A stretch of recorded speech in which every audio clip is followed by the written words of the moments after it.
और जैसा कि आप कुशीनगर, महाराजगंज, बलिया, देवरिया तमाम जगहों से रफ्तार मीडिया की रिपोर्ट निरंतर देख रहे हैं और रफ्तार मीडिया ने पहले भी चेताया था बाढ़खंड को कि अगर समय रहते कार्य नहीं होंगे तो निश्चित रूप से बड़ा नुकसान होगा।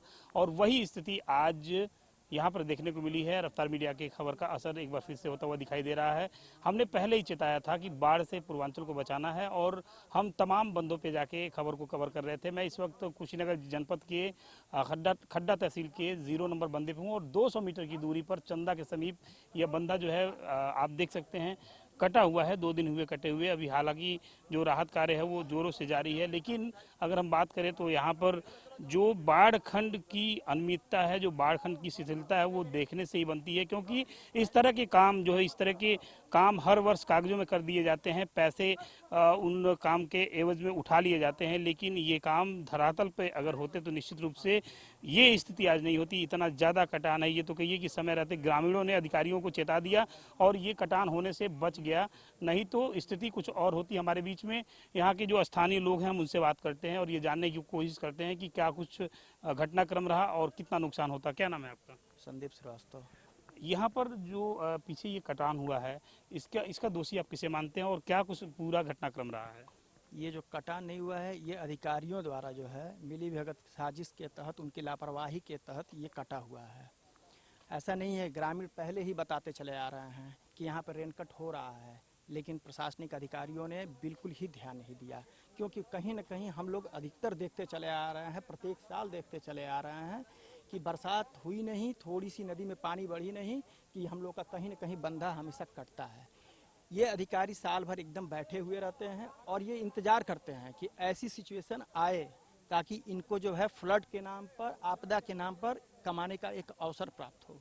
अभी यहाँ पर एसडीएम आए हुए थे, उन्होंने यहाँ पर निरीक्षण भी किया और लेकिन जो यहाँ के अब मुख्य अभियंता हैं बाढ़ खंड के, वो कहीं नहीं दिखाई दे रहे हैं। आपको नहीं लगता कि वो सिर्फ कोरम पूर्ति कर रहे हैं बैठ के? नहीं, अधिकारियों का तो देखिए, इस समय ये यहाँ अधिकारी जितने भी आए हुए हैं सिंचाई विभाग के, वो सब इस आपदा में अवसर की तलाश में आए। ये कार्य कम हो रहा है, कमाने का जरिया ज़्यादा बना हुआ है।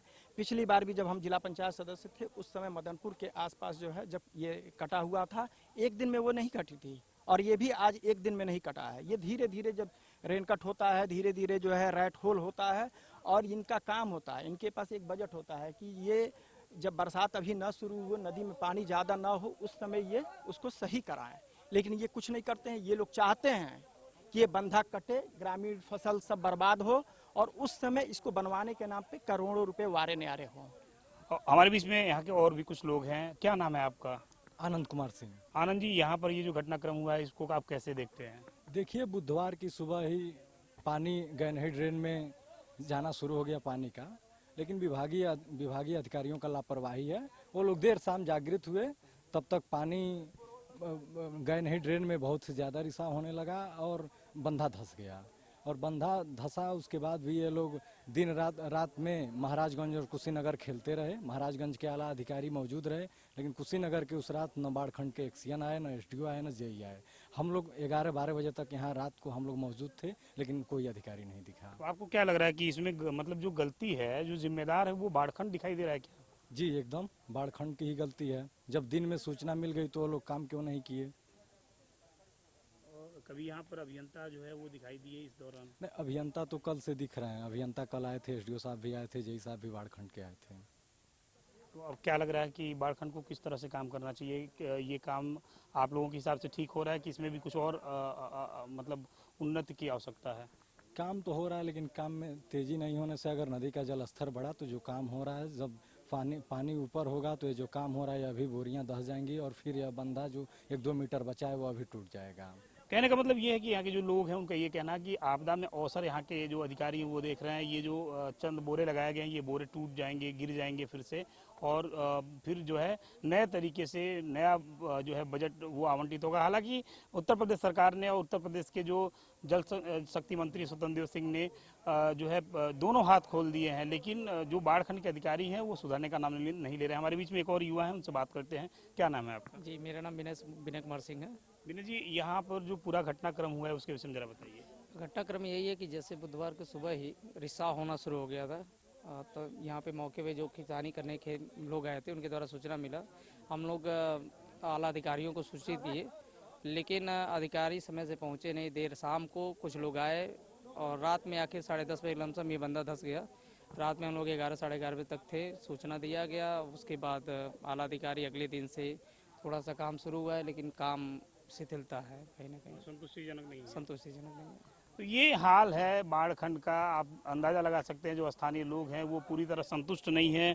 उनका ये कहना है कि ये जो काम हो रहा है, ये काम एक बार फिर से मैं दिखाना चाहूँगा कि ये जो काम है सिर्फ कोरम पूर्ति का काम है।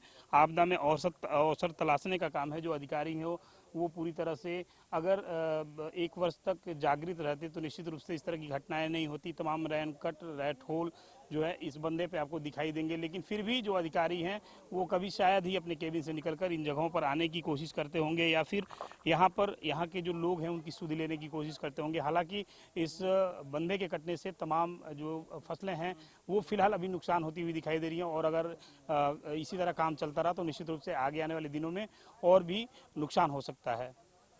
वीडियो जर्नलिस्ट राहुल के साथ प्रदीप आनंद श्रीवास्तव, रफ्तार मीडिया, कुशीनगर।